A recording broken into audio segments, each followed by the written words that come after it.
नमस्कार दर्शक बंधु शुभ सकाळ। आज हूँ एप्रिल मास 3 तारिख शुक्रवार। चलतु नजर पकाइबा आज दिन राज्य और देश विदेशर 20टी गुरुत्वपूर्ण खबर उपरे।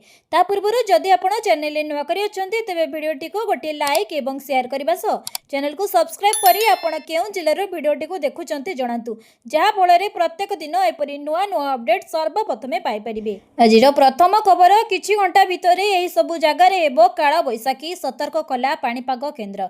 आगामी 2 घंटा भितरे झारसुगुड़ा, सुंदरगढ़, बरगढ़, मयूरभंज एवं नवरंगपुर रे झड़ वर्षा हेबार संभावना रही एने पाणीपाग विभाग सूचना देछि। एही समय रे जोरे पवन बहिबा सह वज्रपात हेबार मध्य आशंका रही। तेणु एही जिल्लार बासिंदा माने सतर्क रहिबाकू भुवनेश्वर आंचलिक पाणीपाग केन्द्र पक्षरु कुहा जायछि। एति नेई सेपटे माड़ी आसुछि प्रचंड खरा। एप्रिल मासरु जून मास खरारे सिजिब सारा ओडिशा। शेष सप्ताह बेलकू राज्य रे ग्रीष्म प्रभाव जारी रहिबो। दीर्घ अवधि आकलन रे आगुआ पूर्वानुमान कला पाणीपाग आंचलिक केन्द्र विभाग।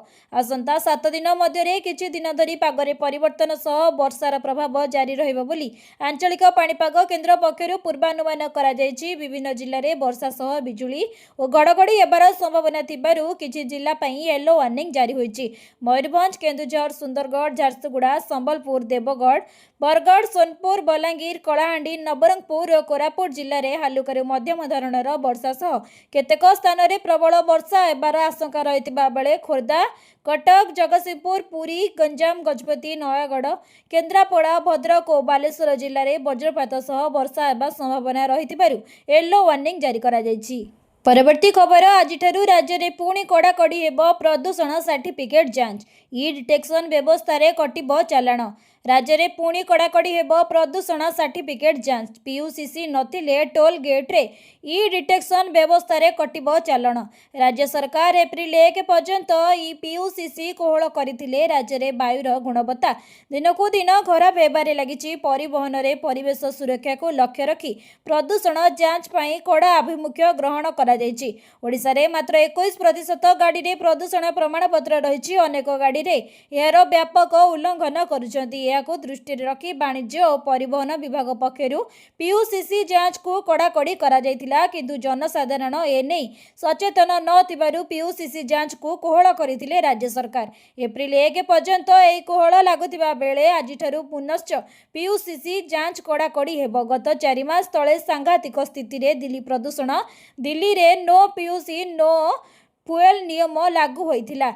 तेबे प्रदूषण सर्टिफिकेट नहीं तो तेल नहीं। दिल्ली प्रदूषण को नियंत्रण करने पर सरकार एक कठोर पदक्षेप ग्रहण करथिले।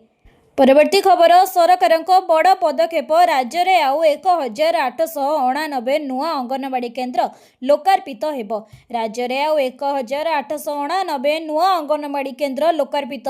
राज्यर अंगनवाड़ी भित्तिभूमि को सुदृढ़ करने सरकार बड़ पदक्षेप। तृतीय पर्यायर राज्य में 1889 नुआ अंगनवाड़ी केन्द्र कोठा को उद्घाटन करिसेंती उपमुख्यमंत्री प्रभाती परिडा।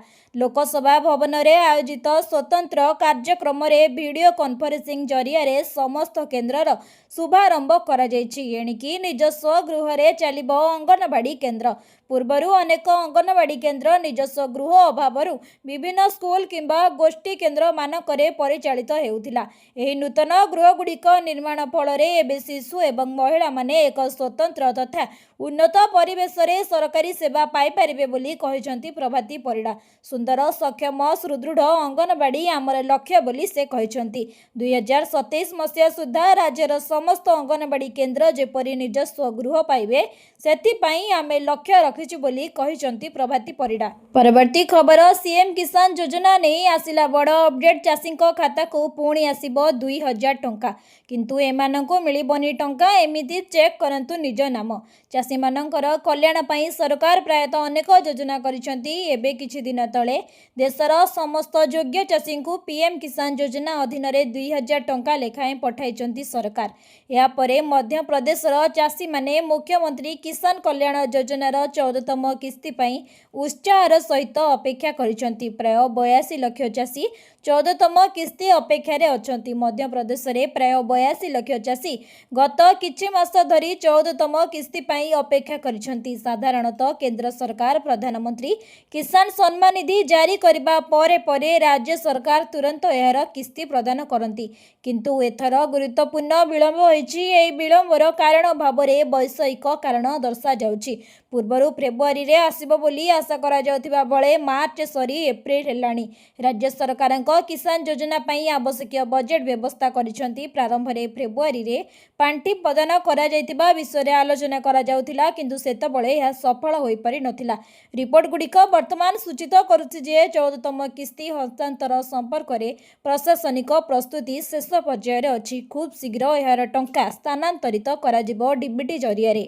ପରବର୍ତ୍ତୀ ଖବର, କନ୍ୟା ସୁମଙ୍ଗଳ ଯୋଜନା। ଜନ୍ମ ପରେ ଝିଅ ନାମରେ ଟଙ୍କା ଜମା 21 ବର୍ଷରେ ମିଳିବ ଲକ୍ଷାଧିକ ରାଶି।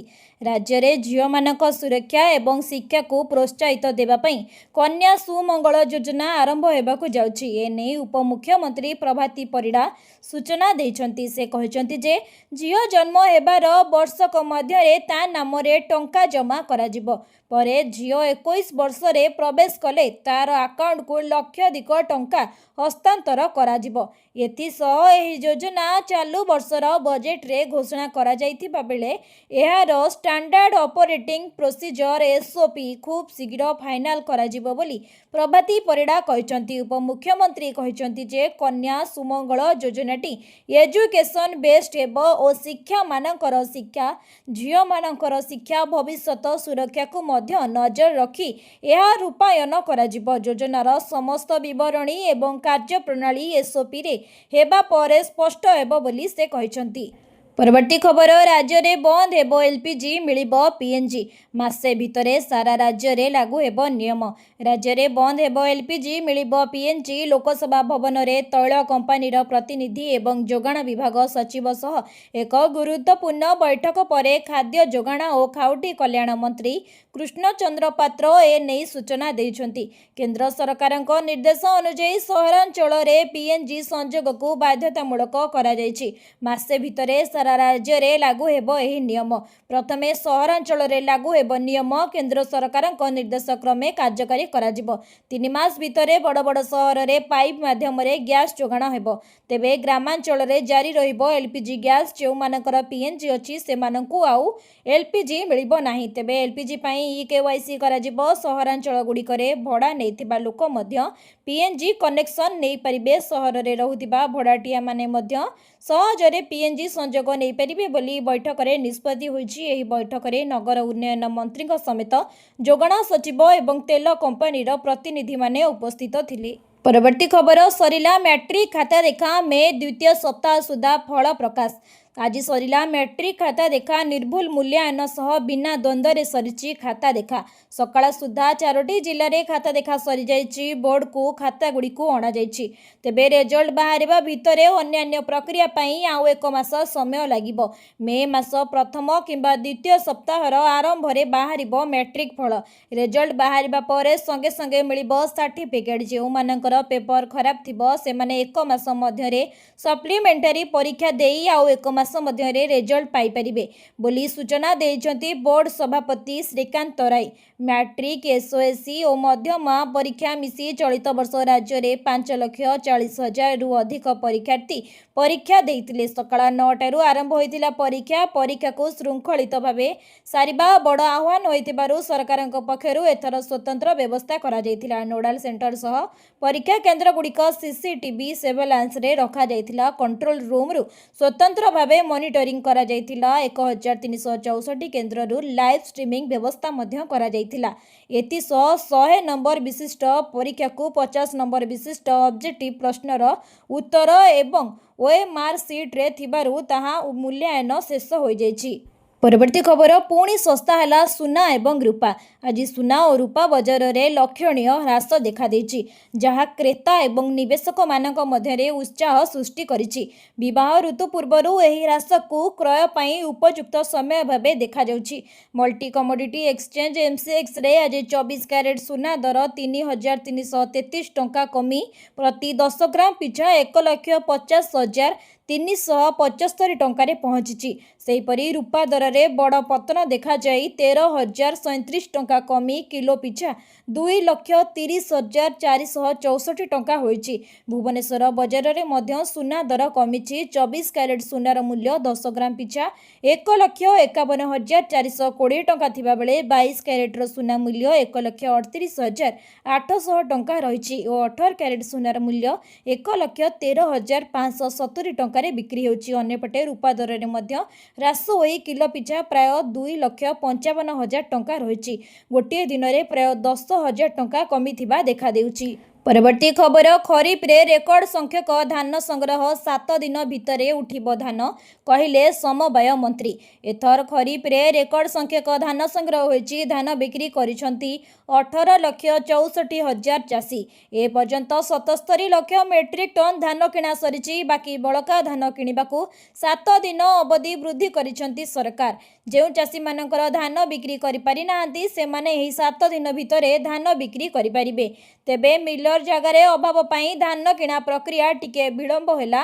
ତେବେ ଜଣେ ବି ଚାଷୀ ଧାନ ରହିବ ନାହିଁ। ସରକାର ସମସ୍ତ ଧାନ ଉଠାଇବେ। ଆସନ୍ତା ବର୍ଷକୁ ଏପରି ସମସ୍ୟା ଯେପରି ନ ହେବ ସେ ନେଇ ସରକାର ବ୍ୟବସ୍ଥା କରୁଛନ୍ତି। ଏନେଇ ସମବାୟ ମନ୍ତ୍ରୀ ପ୍ରଦୀପ ବଳ ସାମନ୍ତ ସୂଚନା ଦେଇଛନ୍ତି। ସୂଚନା ଅନୁଯାୟୀ ମାର୍ଚ୍ଚ 31 ଥିଲା ଧାନ କିଣା ଅବଧିର ଶେଷ ଦିନ।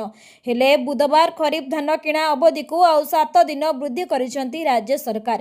କେହି ଚାଷୀ ନିରାଶ ହେବେନି, ସେଥିପାଇଁ ଧାନ କିଣା ଅବଧିକୁ 7 ଦିନ ପାଇଁ ବୃଦ୍ଧି କରାଗଲା। ବର୍ତ୍ତମାନ ସୁଦ୍ଧା ଖରିଫ ଋତୁରେ 18,64,418 ଜଣ ଚାଷୀଙ୍କଠାରୁ 77 ଲକ୍ଷ ମେଟ୍ରିକ୍ ଟନ୍ ଧାନ କିଣା ସରିଛି। ଧାନ ସଂଗ୍ରହରେ ଏହା ଏକ ସର୍ବକାଳୀନ ରେକର୍ଡ। ଏ ବାବଦକୁ ଚାଷୀମାନଙ୍କର ବ୍ୟାଙ୍କ ଆକାଉଣ୍ଟକୁ 22,884 କୋଟି ଟଙ୍କା ପଠାଯାଇଛି। ଚଳିତ ବର୍ଷ ଧାନ ସଂଗ୍ରହ ପ୍ରକ୍ରିୟାରେ ଆରମ୍ଭରୁ ବିଭିନ୍ନ ସମସ୍ୟା ଉପୁଜିଥିଲା। ପଞ୍ଜୀକରଣରୁ ନେଇ ଦୋକାନ ପର୍ଯ୍ୟନ୍ତ, ଟୋକନ ପର୍ଯ୍ୟନ୍ତ ବିଭିନ୍ନ କ୍ଷେତ୍ରରେ ଅଭିଯୋଗ ଆସିଥିଲେ ମଧ୍ୟ ଧାନ କିଣା ନ ହେବାରୁ ଲୋକ ସ୍ଥାନରେ ଆନ୍ଦୋଳନ ବି ଦେଖାଦେଇଥିଲା। ବର୍ତ୍ତମାନ ସେହି ସମସ୍ୟାକୁ ଦୂର କରିବା ପାଇଁ ସରକାର ଆହୁରି 7 ଦିନ ଡେଡ୍ଲାଇନ୍ ବଢ଼ାଇଛନ୍ତି। ପରବର୍ତ୍ତୀ ଖବର, ନୂଆ ବିଦ୍ୟୁତ ସଂଯୋଗ ନେବା ହେବ ସହଜ, ଲାଗୁ ହେବ ନୂଆ ନିୟମ। ଏବେ ଦିଲ୍ଲୀବାସୀଙ୍କ ପାଇଁ ବିଦ୍ୟୁତ ସେବା ପାଇବା ସହଜ ହେବ। ଦିଲ୍ଲୀ ବିଦ୍ୟୁତ ନିୟାମକ ଆୟୋଗ DERC ଦ୍ୱାରା ଜାରି କରାଯାଇଥିବା ଏକ ନୋଟିସ୍ ଅନୁଯାୟୀ ନୂତନ ବିଦ୍ୟୁତ ସଂଯୋଗ ପାଇବା ପ୍ରକ୍ରିୟାରେ ଏକ ବୈପ୍ଳବିକ ପରିବର୍ତ୍ତନ କରାଯାଇଛି। ରେଖା ଗୁପ୍ତାଙ୍କର ନେତୃତ୍ୱରେ ପ୍ରଶାସନିକ ଢାଞ୍ଚାରେ ଗ୍ରାହକମାନଙ୍କୁ ଆଉ ସରକାରୀ କାର୍ଯ୍ୟାଳୟକୁ ଯିବାକୁ ପଡ଼ିବ ନାହିଁ କିମ୍ବା ସରକାରୀ ପରିଦର୍ଶନ ପାଇଁ ଅପେକ୍ଷା କରିବାକୁ ପଡ଼ିବ ନାହିଁ। ପୂର୍ବରୁ ନୂଆ ମିଟର ପାଇଁ ଆବେଦନ କରିବା ପରେ ବିଦ୍ୟୁତ କମ୍ପାନୀର କର୍ମଚାରୀମାନେ ସ୍ଥାନ ଯାଞ୍ଚ ପାଇଁ ଘରକୁ ଯାଇଥାନ୍ତି। କିନ୍ତୁ ଏହି ପ୍ରକ୍ରିୟା ପ୍ରାୟତଃ ସମୟ ସାପେକ୍ଷ ଏବଂ ବିଳମ୍ବର କାରଣ ହେଉଥିଲା। ବର୍ତ୍ତମାନ ଏହାକୁ ସମ୍ପୂର୍ଣ୍ଣ ଭାବରେ ଉଚ୍ଛେଦ କରାଯାଇଛି। ନୂଆ ନିୟମ ସବୁଠାରୁ ଗୁରୁତ୍ୱପୂର୍ଣ୍ଣ ବୈଶିଷ୍ଟ୍ୟ ହେଉଛି ଯେ ଆବେଦନ କରିବା ସମୟରେ ଆପଣଙ୍କୁ ଆଉ କୌଣସି ଅଗ୍ରିମ ଫି ଦେବାକୁ ପଡ଼ିବ ନାହିଁ।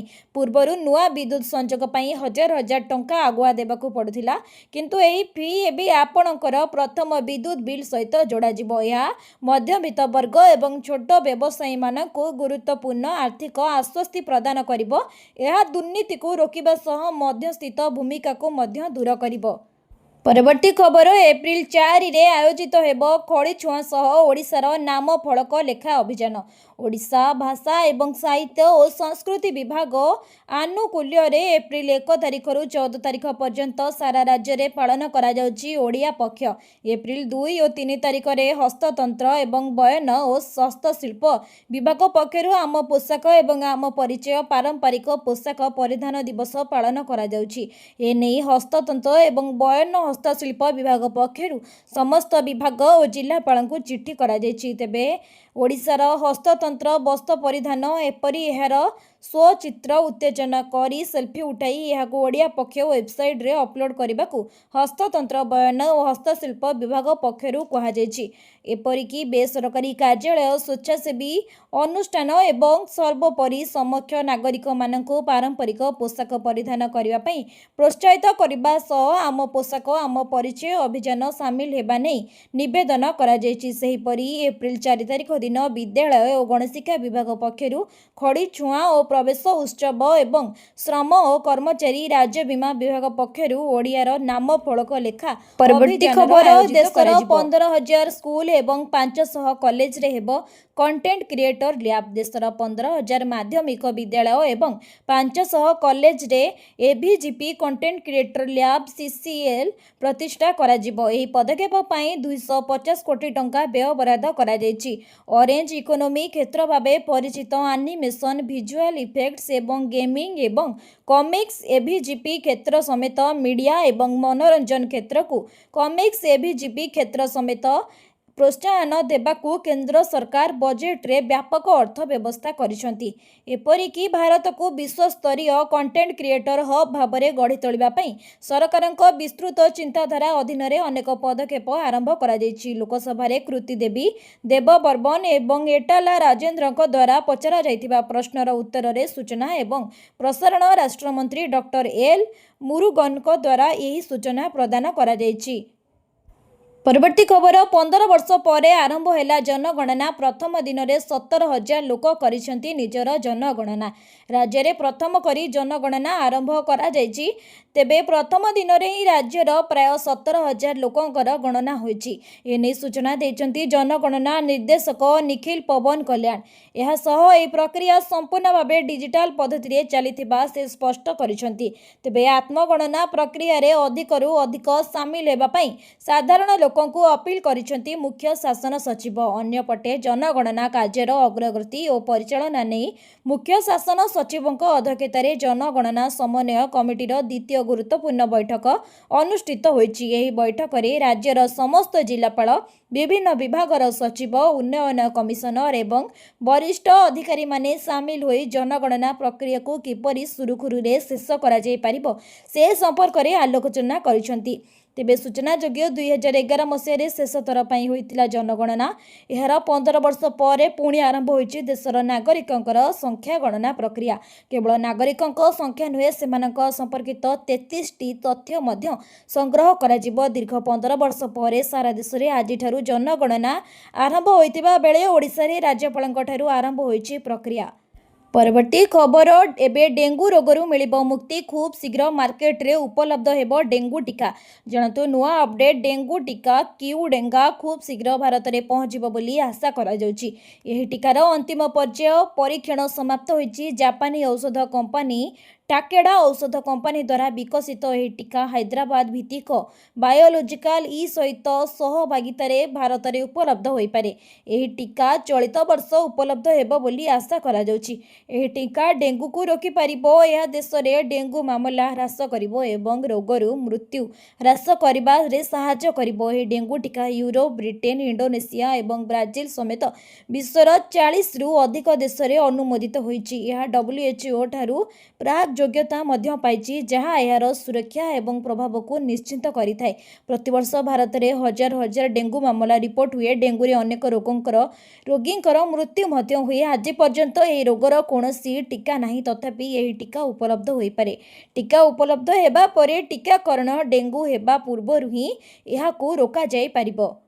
परवर्ती खबर ग्रीष्म पाई बढ़िला स्वतंत्र ट्रेन सेवा। जानतु ट्रेन रूट एवं रहणी स्थान बढ़िला 6टी स्पेशल ट्रेन रो यात्री सेवा। ग्रीष्म ऋतु रे वर्धित यात्री चाहिदा पूर्ण करिबा एवं यात्रींकर सुविधा जोगाई देबा उद्देश्य रे पूर्वतट रेलवे स्वतंत्र ट्रेन रो परिचालन को वृद्धि करबा को निष्पत्ति नेछि। तेबे पूर्व समय रहणी स्थान एवं कोच संरचना अपरिवर्तित रही। भुवनेश्वर जसवंतपुर स्पेशल आसंता 27 जून एवं जसवंतपुर भुवनेश्वर स्पेशल 29 जून पर्यंत गड़िब। संबलपुर ई रोड स्पेशल 27 मे एवं ई रोड संबलपुर स्पेशल 29 मे पई वृद्धि करा जायछि। सेहिपरि विशाखापाटना शालीमार स्पेशल 30 जून एवं शालीमार विशाखापाटना स्पेशल मध्य 30 जून पर्यंत यात्री सेवा जोगाइबो। एही संप्रसारण को दृष्टि रे रखी यात्री माने निज यात्रा योजना को परामर्श दिया जायछि। परवर्ती खबर महिला संरक्षण बिल पाई नूतन अधिवेशन। एप्रिल 16 रु 18 तारिख जाए चलिब संसद। ତେବେ ସଂସଦର ଚାଲିଥିବା ବଜେଟ୍ ଅଧିବେଶନକୁ ନେଇ ଏକ ବଡ଼ ଖବର ସାମ୍ନାକୁ ଆସିଛି। ଗୁରୁବାର ଦିନ ଏହି ଅଧିବେଶନ ଅନିର୍ଦ୍ଦିଷ୍ଟ କାଳ ପାଇଁ ସ୍ଥଗିତ ହେବାର ସମ୍ଭାବନା ନାହିଁ, କାରଣ ମହିଳା ସଂରକ୍ଷଣକୁ କାର୍ଯ୍ୟକାରୀ କରିବା ଏବଂ ଲୋକସଭା ଆସନ ସଂଖ୍ୟା ବୃଦ୍ଧି କରିବା ପାଇଁ ସରକାର ଏପ୍ରିଲ ତୃତୀୟ ସପ୍ତାହରେ ପୁଣି 2ରୁ 3 ଦିନ ପାଇଁ ସ୍ୱତନ୍ତ୍ର ବୈଠକ ଡକାଇବାକୁ ଯୋଜନା କରୁଛନ୍ତି।